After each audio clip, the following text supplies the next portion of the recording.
नमस्कार, अरुणाचल समाचार में आपका स्वागत है। मैं हूं यारामता सिंह। आइए बुलेटिन में सबसे पहले देखते हैं मुख्य समाचार।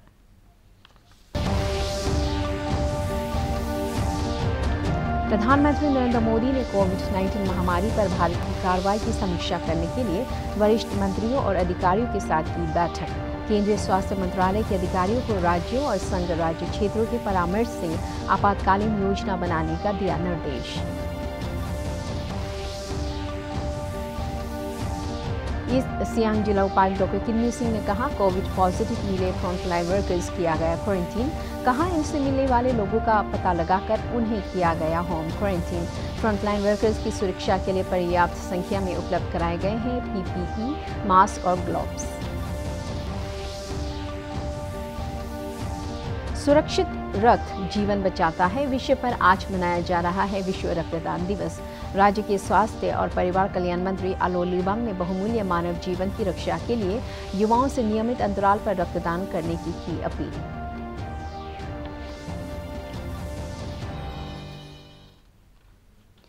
प्रधानमंत्री नरेंद्र मोदी ने कल कोविड-19 महामारी पर भारत की कार्रवाई की समीक्षा करने के लिए वरिष्ठ मंत्रियों और अधिकारियों के साथ एक विस्तृत बैठक की। बैठक में महामारी के संदर्भ में राष्ट्रीय स्तर की स्थिति और तैयारी की समीक्षा की गई। दिल्ली सहित विभिन्न राज्यों और केंद्र शासित प्रदेशों की स्थिति का जायजा लिया गया। बैठक में केंद्रीय गृह मंत्री, स्वास्थ्य मंत्री, प्रधानमंत्री के प्रधान सचिव, कैबिनेट सचिव, स्वास्थ्य सचिव, ICMR के महानिदेशक और अधिकार प्राप्त समूहों के अन्य अधिकारियों ने भाग लिया। नीति आयोग के सदस्य और चिकित्सा आपात प्रबंधन ग्रुप के संयोजक डॉक्टर विनोद पॉल ने वर्तमान स्थिति और मध्यम अवधि में कोविड-19 मामलों के संभावित परिदृश्य का ब्यौरा दिया। सदस्यों ने कहा कि देश में कुल मामलों का 2/3 हिस्सा 5 राज्यों में है। बड़े शहरों के सामने आने वाले चुनौतियों के मद्देनजर परीक्षण बढ़ाने के साथ साथ दैनिक मामलों की चरम स्थिति को प्रभावी ढंग से संभालने के लिए मरीजों के लिए बेड और सेवाओं की संख्या पर चर्चा की गई। प्रधानमंत्री ने स्वास्थ्य मंत्रालय के अधिकारियों को राज्यों और संघ राज्य क्षेत्रों के परामर्श से आपातकालीन योजना बनाने का निर्देश दिया। श्री मोदी ने स्वास्थ्य मंत्रालय को मॉनसून की शुरुआत के मद्देनजर उपयुक्त तैयारी सुनिश्चित करने की सलाह दी। इधर केंद्रीय गृह मंत्री अमित शाह ने आज कोरोना हालात पर दिल्ली के मुख्यमंत्री अरविंद केजरीवाल और उपराज्यपाल अनिल बैजल के साथ हुई बैठक के बाद कहा कि देश की राजधानी दिल्ली में कोरोना संक्रमण को रोकने के लिए मोदी सरकार कटिबद्ध है। श्री शाह ने कहा कि दिल्ली में कोरोना संक्रमण को रोकने के लिए अगले 2 दिन में कोरोना की टेस्टिंग को बढ़ाकर 2 गुना किया जाएगा और 6 दिन बाद टेस्टिंग को बढ़ाकर 3 गुना कर दिया जाएगा। कोरोना संक्रमण से स्वस्थ होने वालों की दर बढ़कर आज 50% से अधिक हो गई है। केंद्र सरकार ने कहा है कि देश में कोरोना संक्रमण से स्वस्थ होने वालों की दर अब 50.59% हो गई है। कुल 1,62,379 लोग ठीक हो चुके हैं। पिछले 24 घंटे के दौरान 8,049 लोग स्वस्थ हुए हैं। देश में कुल 1,49,348 लोगों का इलाज कराया जा रहा है। केंद्रीय स्वास्थ्य और परिवार कल्याण मंत्रालय ने कहा है कि पिछले 24 घंटे के दौरान 11,929 नए मामले सामने आए हैं। इससे कुल संक्रमित लोगों की संख्या 3,20,982 हो गई है। देश में कोरोना संक्रमण फैलने के बाद एक दिन में सामने आने वाले मामलों की ये सर्वाधिक संख्या है। पिछले 24 घंटों के दौरान 311 लोगों की मौत होने से देश भर में मरने वालों की संख्या 9,195 हो गई है। इसके साथ ही देश में इस संक्रमण से होने वाले मृत्यु दर 2.86% हो गई है। ईस्ट सियांग जिला उपायुक्त डॉक्टर किन्नी सिंह ने कहा है कि कोविड केयर सेंटर और क्वारंटीन सुविधाओं के प्रबंधन में लगे 2 फ्रंटलाइन वर्कर्स के पॉजिटिव मिलने के बाद उन्हें सख्त क्वारंटीन में रखा गया है। जिला उपायुक्त ने बताया कि इनसे मिलने वाले लोगों का पता लगाकर उन्हें होम क्वारंटीन में रखा गया है। संवाददाताओं को संबोधित करते हुए डॉक्टर सिंह ने कहा कि एहतियात के तौर पर आज रात 12 बजे तक के लिए पासीघाट और आसपास के इलाकों में धारा 144 लगाया गया है। उन्होंने कहा कि फ्रंटलाइन वर्कर्स की सुरक्षा के लिए 770 PPE, 4,095 फेस मास्क और 2,000 से अधिक सर्जिकल ग्लव्स मुहैया कराए गए हैं। जिला उपायुक्त ने कहा कि कोविड केयर सेंटर में कार्यरत चिकित्सकों और स्वास्थ्य कर्मियों को अलग क्वारंटीन सुविधा और जिला कोविड अस्पताल में रखा जाएगा। अभी 9 कोविड पॉजिटिव पेशेंट डिटेक्ट हुए हैं, जिसमें 9 के 9 अभी डिस्ट्रिक्ट कोविड हॉस्पिटल जो कि हमारा आयुष बिल्डिंग में है वहाँ पे रीलोकेटेड हैं। और जैसे ही ये खबर हमको मिला कि 2 फ्रंटलाइन वर्कर्स हमारे पॉजिटिव हैं, so to prevent community spread and हम लोगों ने ज़िले में 2 दिन का कर्फ्यू घोषित किया है और फॉर इफेक्टिव कॉन्टैक्ट ट्रेसिंग। अभी तक कॉन्टैक्ट ट्रेसिंग कर ली गई है उनके प्राइमरी और सेकेंडरी कॉन्टैक्ट की, and the further course of action will depend upon the result of the samples.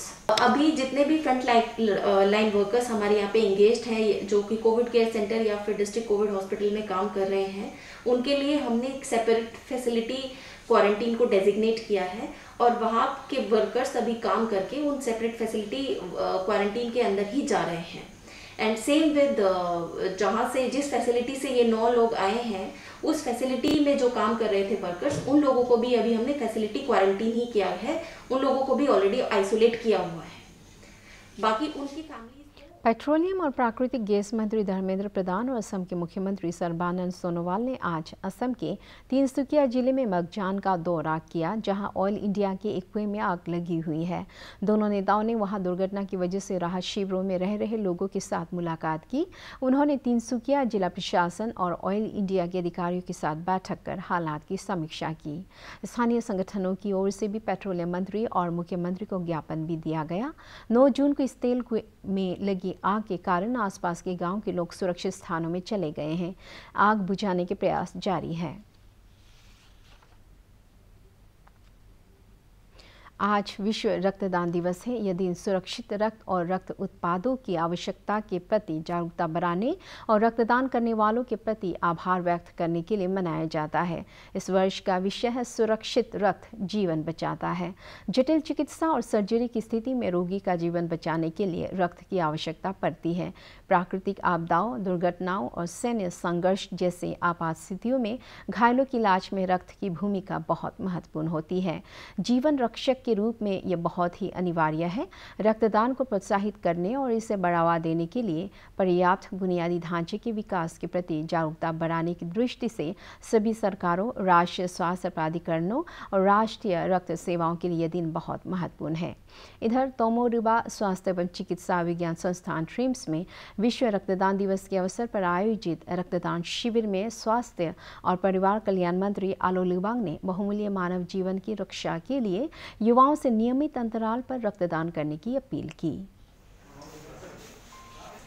जहाँ सांगला में पॉपुलेशन ज़्यादा है जो पॉजिटिव पाया गया है, उसी कारण से हम लोग सांगला का वहाँ में हम लोग जो हमारा ह्यूमन जो पावर को भी हम लोग वहाँ में स्ट्रेंथनिंग किया है और वहाँ में हम लोग 24 आवर्स हम लोग ये देखभाल कर रहे हैं। हम लोग वहाँ का एडमिनिस्ट्रेशन, हमारे जो पुलिस और जो हमारा जो मेडिकल डिपार्टमेंट, तो इसके लिए हम लोग जितना वहाँ में यूज़ होगा, हम स्पेशली कोविड के लिए क्या क्या जो आइटम जरूर है उसको हम लोग जो PPE हो, जो भी विटामिन, वो सबको भी हम लोग वहाँ में स्ट्रेंथन किया है। और अभी हम सिर्फ उसके लिए सारा स्टेट में जितना बाहर से आया है वो लड़का लोग, हमारा बेटी लोग वापस आने के बाद हम लोग और अच्छा से और लॉकडाउन करने के लिए भी हम लोग निंदा कर रहे हैं। तो फिर भी हमारे स्टेट का अभी का जो इतना पैनिक होने का ये नहीं है कि जरूरी नहीं, क्योंकि जितना भी हो यहाँ हमारा अरुणाचल में जितना भी पॉजिटिव पाया गया है उसको हम लोग इंस्टीट्यूशनल जो क्वारंटाइन सेंटर से पाया गया है। सारा पब्लिक हम लोग को सपोर्ट करना है, जो एडमिनिस्ट्रेशन को, जो पुलिस को, जो हेल्थ डिपार्टमेंट जो जितना भी SOP देता है उसको पालन करने से, उसका साथ सपोर्ट करने से हम लोग कम्युनिटी स्प्रेड करने के लिए बहुत बचेगा। रक्तदान दूसरों का जीवन बचाने के काम तो आता ही है, साथ ही अपने स्वास्थ्य के लिए भी रक्तदान जरूरी है। राजधानी ईटानगर में पिछले कई वर्षों से रक्तदान के महत्व को आम जन के बीच ले जाने और उन्हें जागरूक करने के लिए सक्रिय अरुणाचल ब्लड डोनर एसोसिएशन के अध्यक्ष रमेश JK कहते हैं कि कोविड के इस दौर में ये भी जानना जरूरी है कि रक्तदान से शरीर के भीतर दोबारा रक्त बनने की जो प्रक्रिया है उससे हमारा इम्यून सिस्टम भी मजबूत होता है। कोविड को लेके आज बहुत सारे न्यूज़ आते हैं, बहुत सारे लोग बोलते हैं कि कोविड जो वायरस है वो ऐसे इंसान पर नहीं रहता जिसकी इम्यून सिस्टम स्ट्रांग है, वो उसके पास रहते हैं या उनकी जीवन ले लेते हैं जिसकी इम्यून सिस्टम वीक रहते हैं। तो मैं लोगों को ये बताना चाहता हूँ, इम्यून सिस्टम स्ट्रॉन्ग करने का सबसे अच्छा तरीका है वो है ब्लड डोनेशंस। अगर आप रेगुलरली ब्लड डोनेट करते हो तो आपको मैं बताना चाहता हूँ कि हमारा जो वाइट ब्लड सेल है बॉडी में, ये white blood cell immune system को बनाते हैं, स्ट्रॉन्ग बनाते हैं। अगर आप ब्लड डोनेट करते हो, 350 ml डोनेट करते हो, तो अपना 350 ml दिया, क्योंकि हमारा बॉडी में ब्लड मरता रहता है, पल पल में मरता रहता है, सेल डेथ होता रहता है, तो हम 350 ml जो ब्लड देता है वो डेड सेल्स हम देते हैं, डोनेट करते हैं। उसकी वजह में जो हमारा बोन मेरो है वो प्रेस सेल्स और बनाते हैं जिसमें वाइट ब्लड सेल आते हैं। और जितना आप ब्लड डोनेट करेंगे उतना प्रेस वाइट ब्लड सेल बनेंगे, जितना वाइट ब्लड सेल प्रेस बनेंगे उतना ही आपका इम्यून सिस्टम स्ट्रॉन्ग रहेगा, और जितना आपका इम्यून सिस्टम स्ट्रॉन्ग रहेगा आप कोरोना वायरस से उतना ही लड़ सकते हो। तो मैं यही दरख्वास्त करना चाहूँगा कि आप अगर कोरोना वायरस को जीतना चाहते हैं, लड़ना चाहते हैं, उनको पछाड़ना चाहते हैं, तो आप प्लीज़ ब्लड डोनर्स बनिए, ब्लड डोनेट कीजिए, खुद को भी हेल्दी रखिए और किसी का लाइफ को भी सेव कीजिए। अरुणाचल प्रदेश लोक सेवा आयोग की प्रशासनिक सेवा परीक्षा 2017 में पहला स्थान हासिल करने वाली नुतु ताकू ने अपनी सफलता का श्रेय परिवार के सभी सदस्यों और शिक्षकों को दिया है। उन्होंने बताया कि बचपन से ही मेहनत और लगन से पढ़ाई के कारण उन्हें कई प्रतियोगिता परीक्षा में सफलता मिली है। इंजीनियरिंग की पढ़ाई करने वाले मिस नुतु ताकू ने युवाओं से एक निश्चित लक्ष्य के साथ योजनाबद्ध तरीके से परीक्षाओं की तैयारी करने का सुझाव दिया है। मैंने अपना स्कूलिंग भी अरुणाचल से किया है, वीकेवी कुपोरिजो से, कॉलेज भी यहीं से पढ़ा है, मैंने नेरिस से पढ़ाई की है। सो एट टाइम्स कभी कभी क्या होता है for the students from our part of the country, हमें ये लगता है कि जब तक हम बाहर नहीं जाएंगे कुछ कोर्सेज के लिए, कुछ ग्रैंड स्कूलिंग के लिए, हमारा कुछ नहीं हो सकता। तो आई वुड से कि I am a product of the education system of the state of AP। So if I can do it, आप सभी कर सकते हैं, तो उसमें डरने की कोई बात नहीं है। ये एक पूरा ओशन है, ओशन ऑफ इन्फॉर्मेशन है। तो मेरे साथ क्या होता था कि कभी कभी आप लॉस्ट हो जाते हैं इसमें। तो क्लासेस का एक एडवांटेज रहता है कि आपको फ्रेमवर्क पता लग जाता है, बट देन जैसा like there are so many who can not afford it, और फिर कभी कभी किसी के पास एक्सेसिबिलिटी भी नहीं होती। तो ऐसा नहीं है कि it is an absolute necessity, वो नहीं बोलूँगी मैं। अगर आप एफर्ट कर सकते हैं तो काइंडली लीजिए, और अगर नहीं कर सकते हैं तो भी कोई बड़ी बात नहीं है, क्योंकि आजकल डिजिटल एज है, काफ़ी इन्फॉर्मेशन अवेलेबल है, and there are good number of officers from our state as well, both in the all India services, central government service, और अभी in the state services as well. तो मैंने ये बात पिछले इंटरव्यू में भी कहा था कि हमारे बैच के ऑफिसर्स भी जो है, we should you know mentor हमारे भाइयों बहनों को या कोई भी हो। तो इफ़ अगर हम वो कर दें और बाकी बेसिक NCERTs अगर बुक्स अवेलेबल हो जाए तो किसी और चीज़ की एग्जैक्टली मतलब ज़रूरत नहीं पड़ेगी। That's what I would say. तो ऐसा कुछ नहीं है, डिसहार्टेंड फील मत कीजिए कि आप कोचिंग नहीं ले पा रहे हैं। तो इंटरनेट का अगर हो सके तो पॉजिटिव इस्तेमाल कीजिए। मैंने हर बार ये बोला है, internet is a revolution, social media is a revolution, तो हमें उसका पॉजिटिव यूज़ करना है। सो लेट्स टेक इट, हम ऐसा सोचना चाहिए कि ये एक कंपटीशन नहीं है, एक नौकरी नहीं है, इट इज़ अ सर्विस, ये एक रिस्पॉन्सिबिलिटी है कि we are the face of Arunachal Pradesh, जो हम अपने स्टेट को रिप्रेजेंट करेंगे, तो ये एक रिस्पॉन्सिबिलिटी है। सो इसको एक रिस्पॉन्सिबिलिटी की तरह लीजिए और पैशनेटली करिए। ड्रीम फॉर यूनाइटेड अरुणाचल के सदस्यों ने राज्य भर में कोरोना संक्रमण को फैलने से रोकने के लिए दिन रात ड्यूटी में लगे कोविड वॉरियर्स का मनोबल बढ़ाने के लिए आज राजधानी ईटानगर में Covid care centre, quarantine centre और बंदरदेवा चेक गेट पर उन्हें सम्मानित किया। संगठन के अध्यक्ष गुमजुम हैदर ने कोविड वॉरियर्स का सम्मान करते हुए प्रदेश के लोगों से कोविड पर सरकार के दिशा निर्देशों का पालन करने की अपील की।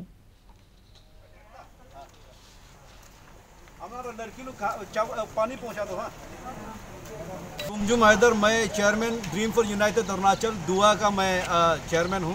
अवेयरनेस फैलाने में मीडिया के लोग भी बहुत ही काफ़ी भूमिका निभाए हैं, और पुलिस फोर्सेस दिन रात मेहनत कर रहा है कि हमारा समाज को सेफ्टी रखने के लिए, सेफ करने के लिए, और जो हेल्थ डिपार्टमेंट्स के लोग हैं, डॉक्टर्स, नर्सेस, वो लोग इतना मेहनत कर रहे हैं। तो अरुणाचल में जो लोग हैं उन लोग का बिहाफ में हम लोग उन लोग को बस थैंक यू बोलने आया। आज हम लोग सैनिटाइजेशन दिया, साबुन दिया, और इन लोग को एक थैंक्स गिविंग एक लंच खिलाया। 70 जैसे करीब लोग हैं। बंदरदेवा चेक गेट में जो तैनाती लोग हैं उन लोग को आज कर रहा है। हम लोग इससे पहले प्रीवियस वीक में होलोंगी गेट का किया, और फ्यूचर में और भी करते रहेंगे इसके लिए, और एक दूसरा को हम लोग सपोर्ट करना इस समय में बहुत ज़रूरी है।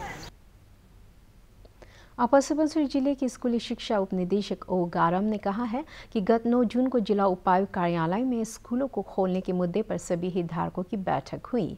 उन्होंने कहा कि इस बैठक में छात्रों के स्वास्थ्य को ध्यान में रखकर कोई भी निर्णय लेने पर सहमति बनी। श्री गारम ने कहा कि कोरोना संक्रमण के बढ़ते मामलों को देखते हुए राज्य सरकार के दिशा निर्देशों के अनुसार ही कोई कदम उठाया जाएगा।